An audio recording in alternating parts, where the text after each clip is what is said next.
أعوذ بالله من الشيطان الرجيم. بسم الله الرحمن الرحيم. قل يا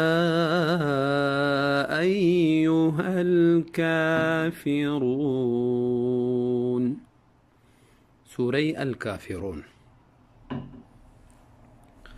در شأن نزول این سوره گفته شده است که مشرکین از رسول الله صلی الله علیه و سلم تقاضا کردند که تو 1 سال خداهای ما را عبادت بکن و 1 سال دیگر ما خدای تو را عبادت میکنیم. و در جوابی از آنها الله تعالی این سوره را نازل فرمود. می فرماید قل یا ایها الکافرون، بگو ای محمد صلی الله علیه و سلم، یا ایها الکافرون، ای کافران. مراد از کافران اینجا جماعتی خاصی که مطالبه کردن از رسول الله صلی الله علیه و سلم که عبادتی خداهای ما را 1 سال بکن و ما عبادت خدای تو را 1 سال میکنیم. برشان بگو لا اعبد ما تعبدون، عبادت نمی کنم ما فعلا ما تعبدون، آن خداها و معبودان باطلی را که شما پرستش میکنید. فعلا این کار صورت نمیگیره، اصلا امکان نداره. ولا انتم عابدون ما اعبد، و نه شما عبادت کننده هستین و نه شما عبادت میکنین.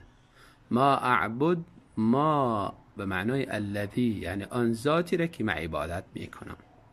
به تنهایی که عبادت میکنم، شما او ذات به تنهایی عبادت کننده نیستین، دروغ میگین.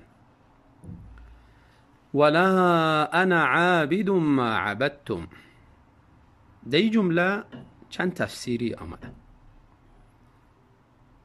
اول ولا انا عابد ما عبدتم، تفسیری است که یعنی در مستقبل هم این کار صورت نمیگیره. ولا انا و نه ما عابد، عبادت کننده هستم در مستقبل. ما عبدتم، آن خداها و معبودان باطلی را که شما پرستش میکنید. یعنی این کار در فعلا هم صورت نمیگیره، امکان نداره، و در مستقبل هم امکان نداره. ولا انتم عابدون ما اعبد، و همچنان شما هم عبادت کننده نیستین در مستقبل ما اعبد، آن ذاتی را که من عبادت میکنم، میپرستم. پس بنا به این تفسیر مراد از کافران اما جماعتی خاصی که الله تعالی از حالتی از اونها دانا و آگاه بوده و حالتی از اونها را خبر داده که اینها ایمان نمیارن و به کفر از دنیا میرون. یا ولا انا عابد، تفسیری دیگه گفته شده که و نه ما عبادت کننده هستم مانند که شما عبادت میکنید. یعنی عبادتی ما مانند عبادت شما نیست.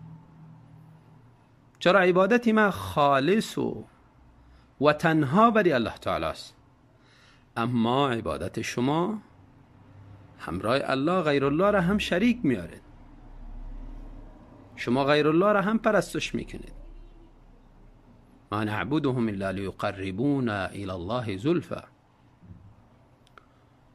ولا انتم عابدون ما اعبد، و نه شما عبادت کننده هستین به طریقی که من عبادت میکنم. یعنی عبادت شما عبادت شرکی است، عبادتی که همراهش غیر الله را هم شریک میسازه، و عبادت ما عبادت خالص است. تفسیری دیگه هم گفته شده ولا انا عابد ما عبدتم، و نه ما قبول میکنم، راضی هستم به عبادت غیر الله، به عبادت آلهه باطله. یعنی ما آلهه باطله را عبادت چه قبول نمیکنم و به این راضی نیستم. و همچنان ولا انتم عابدون ما اعبد، و شما هم قبول نمیکنین، راضی نیستین به عبادت الله تعالی، تنها الله عبادت چه، و به این راضی نیستین. جعل الآلهة إلها واحدا ان هذا لشیء عجاب. مشرکین به تنها عبادت الله تعالی راضی نبودن. وقتی که تنها الله را پرستش میکردن باز جنجال ختم میشد. لکم دینکم ولی دین، بگو براشان برای شما دینتان بوده باشه، ولی دین و برای من دینم باشه، یعنی من به دین خود شما به دین خود. گفته شده این آیت البته قبل از آیتی که جهاد برای مسلمان ها فرض میگردانه و اجازه جهاد برشان داده قبل از اون بوده، یا اینکه یا آیت در حالت مخصوص، یعنی حالت جزیه است.